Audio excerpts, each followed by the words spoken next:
Welcome to my channel, and thank you for allowing me to be a part of your day. I came across something that I found pretty amazing. It's from learntarot.com. It's called The Fool's Journey. And here we go. The Fool's Journey is a metaphor for the journey through life. Each major arcana card stands for a stage on that journey, an experience that a person must incorporate to realize his wholeness. These 22 descriptions are based on the keywords for each major arcana card.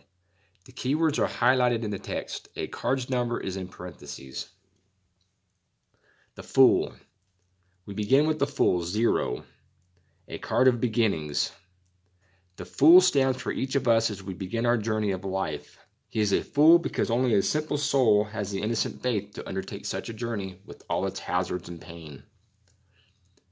At the start of his trip, the Fool is a newborn, fresh, open, and spontaneous. The figure on the card 0 has his arms flung wide and his head held high.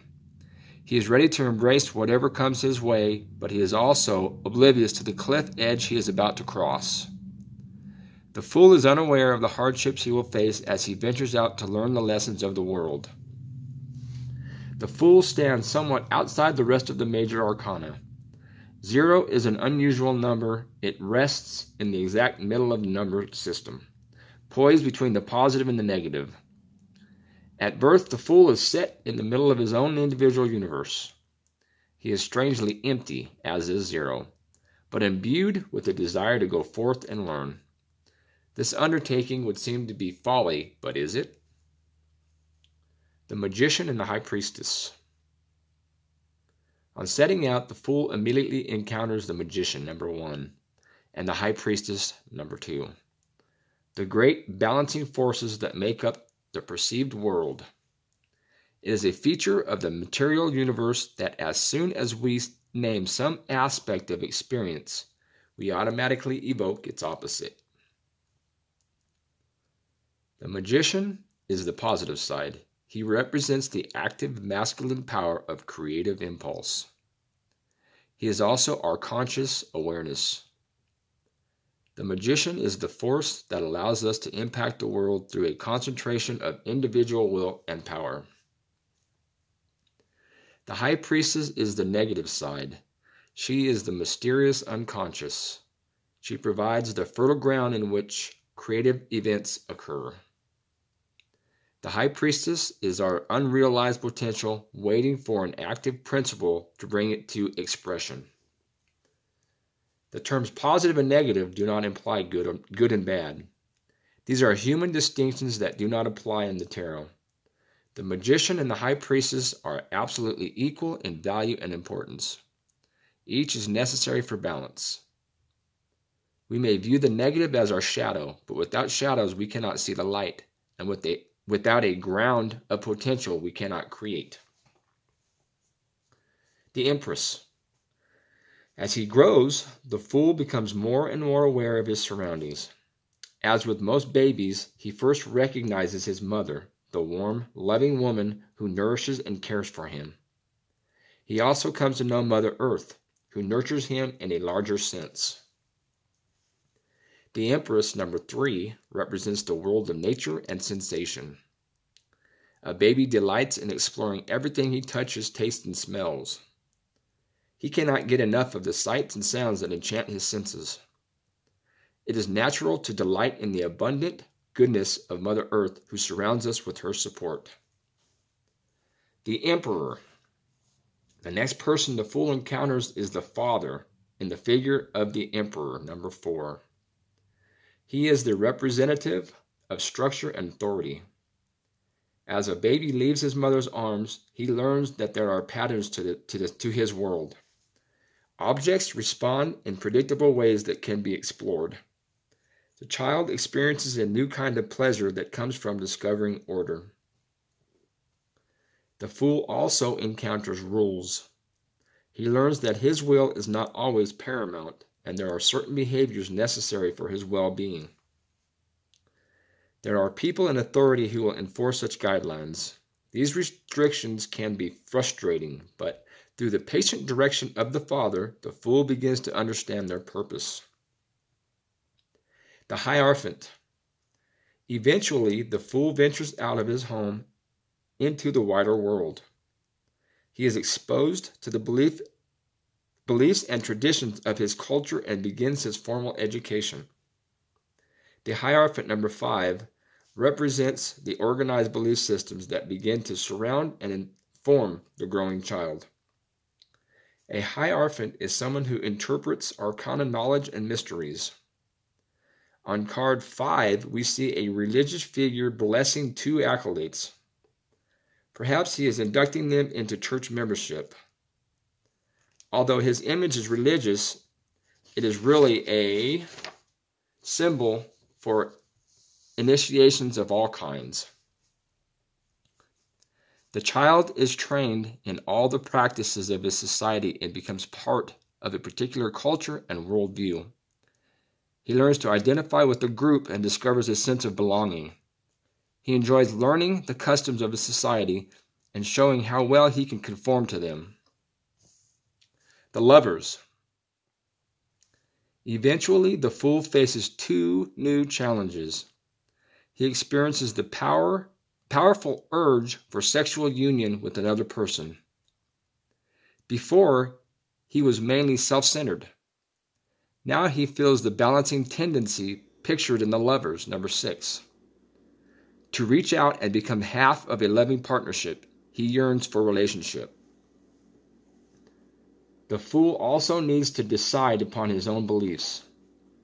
It is well enough to conform while he learns and grows, but at some point he must determine his own values if he is to be true to himself. He must start to question received opinion. The Chariot. By the time the fool becomes an adult, he has a strong identity and a certain mastery over himself. Through discipline and willpower, he has developed an inner control which allows him to triumph over his environment. The Chariot, number 7, represents the vigorous ego that is the fool's crowning achievement so far. On card 7, we see a proud, commanding figure riding victoriously through his world. He is in visible control of himself and all he surveys. For the moment, the fool's assertive success is all he might wish, and he feels a certain self-satisfaction. His is the assured confidence of youth. Strength. Over time, life presents the fool with new challenges, some that cause suffering and disillusionment. He has many occasions to draw on the quality of strength. He is pressed to develop his courage and resolve and find the heart to keep going despite setbacks. The fool also discovers the quiet attributes of patience and tolerance. He realizes the willful command of the Chariot must be tempered by kindness and the softer power of a loving approach. At times, intense passions surfaced just when the fool thought he had everything, including himself, under control. The Hermit. Sooner or later, the fool is led to ask himself the age-old question, why? He becomes absorbed with the search for answers, not from an idle curiosity, but out of a deeply felt need to find out why people live, if only to suffer and die. The Hermit, number 9, represents the need to find deeper truth. The fool begins to look inward, trying to understand his feelings and motivations. The sensual world holds less attraction for him, and he seeks moments of solitude away from the frantic activity of society.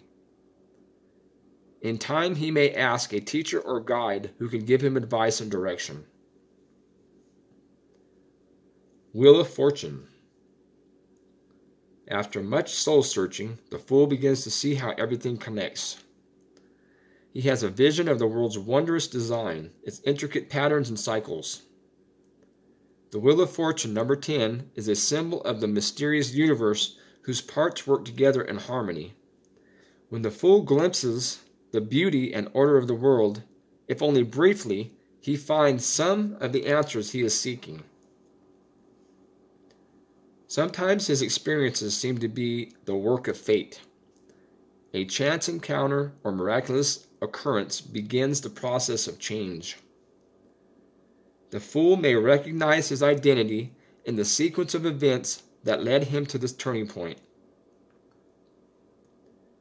Having been solitary, he feels ready for movement and action again.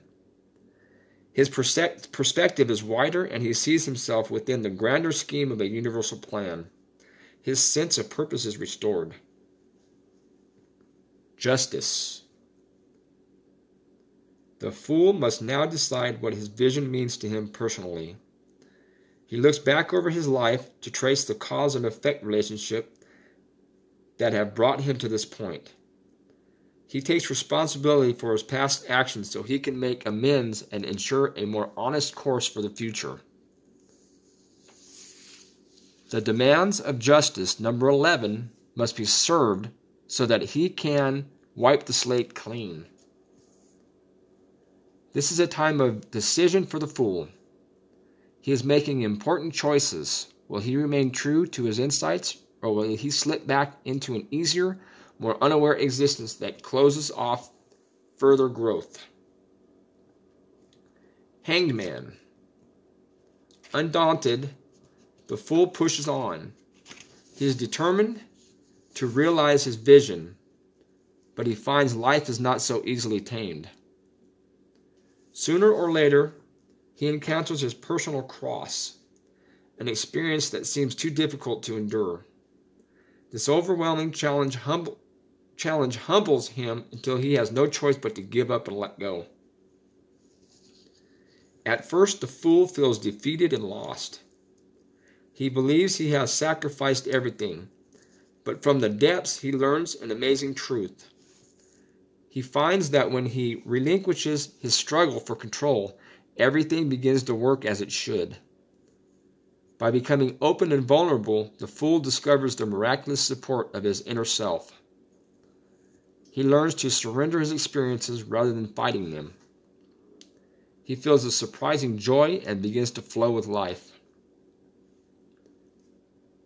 The fool feels suspended in a timeless moment, free of urgency and pleasure.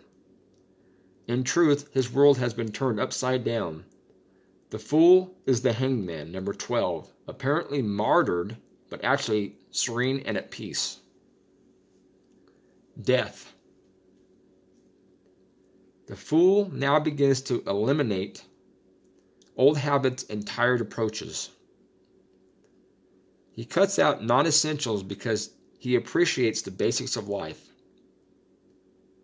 He goes through endings as he puts the outgrown aspects of his life behind him.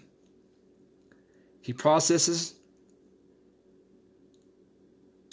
The process may seem like dying because it is the death, 13, of his familiar self to allow for the growth of a new one.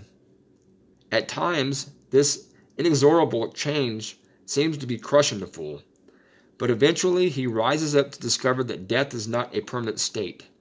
It is simply a transition to a new, more fulfilling way of life. Temperance. Since embracing the hermit, the fool has swung wildly back and forth on an emotional pendulum. Now he realizes the balance and stability of temperance, number 14. He discovers true poise and equilibrium. By experiencing the extremes, he has come to appreciate moderation. The fool has combined all aspects of himself into a centered whole that glows with health and well-being. How graceful and soft is the angel on card 14 compared to the powerful but rigid ruler in the chariot card 7. Note: the fool has come a long way in realizing the harmonious life. The devil. The fool has his health, peace of mind, and a graceful composure. What more could he need?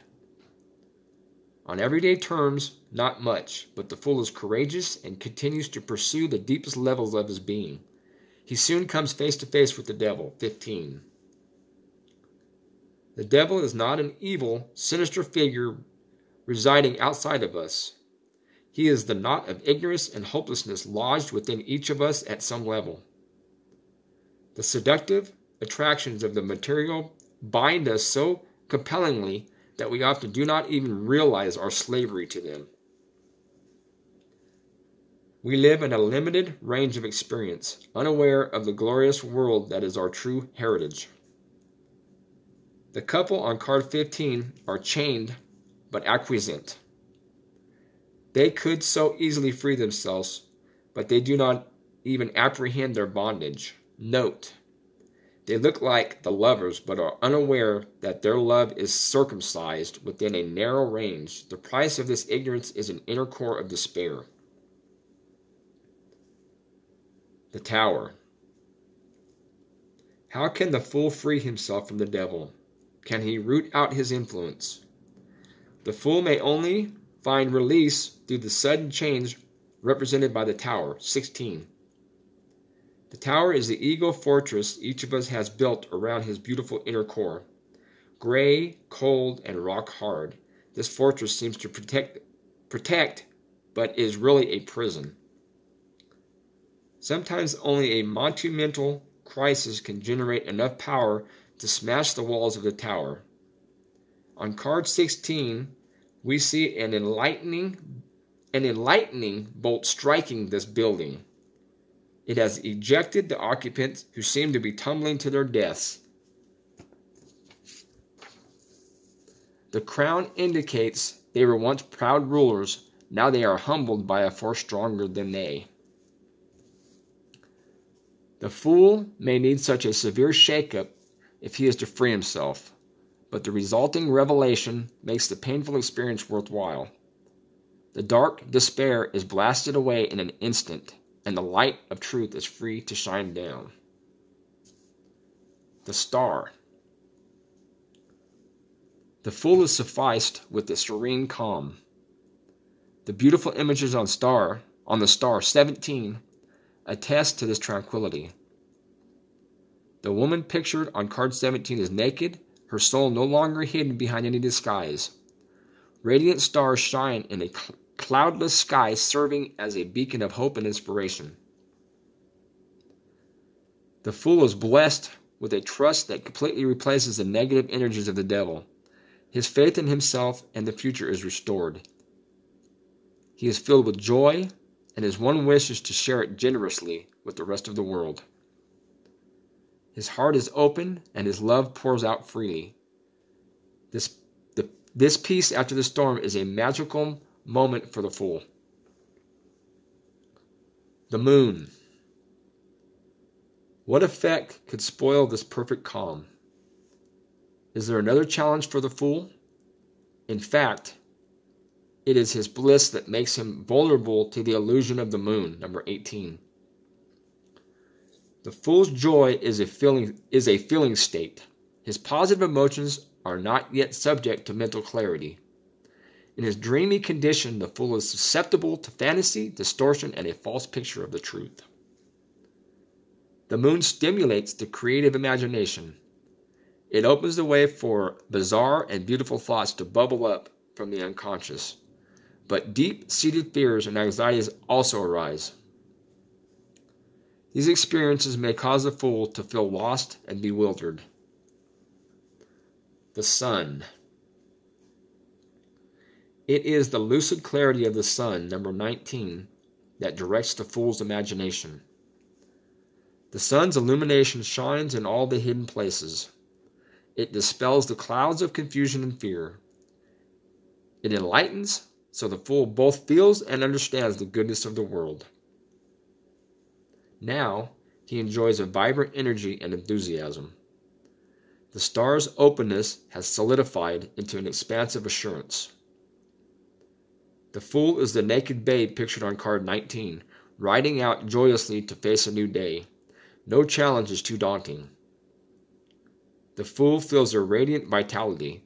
He becomes involved in grand undertakings as he draws to himself everything he needs.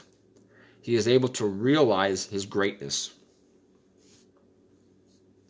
Judgment. The fool has been reborn. His false ego self has been shed, allowing his radiant true self to manifest. He has discovered that joy, not fear, is at life's center. The fool feels absolved. He forgives himself and others, knowing that his real self is pure and good. He may regret past mistakes, but he knows they were due to his ignorance of his true nature. He feels cleansed and refreshed, ready to start anew. It is time for the fool to make deeper judgment, number 20, about his life. His own personal day of reckoning has arrived. Since he now sees himself truly, he can make the necessary decisions about the future. He can choose wisely which values to cherish and which to discard. The angel on card 20 is the fool's higher self calling him to rise up and fulfill his promise. He discovers his true vocation, his reason for entering this life. Doubts and hesitations vanish, and he is ready to follow his dream. World. The fool re-enters the world, number 21, but this time with a more complete understanding. He has integrated all the disparate parts of himself and achieved wholeness. He has reached a new level of happiness and fulfillment. The fool experiences life as full and meaningful. The future is filled with infinite promise. In line with his personal calling, he becomes actively involved in the world. He renders service by sharing his unique gifts and talents and finds that he prospers at whatever he attempts, because he acts from inner certainty. The whole world conspires to see that his efforts are rewarded. His accomplishments are many. So the fool's journey was not so foolish after all. Through perseverance and honesty, he reestablished the spontaneous courage that first impelled him on his search for self. But now he is fully aware of his place in the world. The cycle is over, but the fool will never stop growing. Soon he will be ready to begin a new journey that will lead him to ever greater levels of understanding. Sorry about all the mistakes I made. That was it. That's the end of the fool's journey. Sorry about the mistakes. You all be blessed today. I hope somebody gets blessed by this and feels what I felt from it. Love, light, and blessings to you all.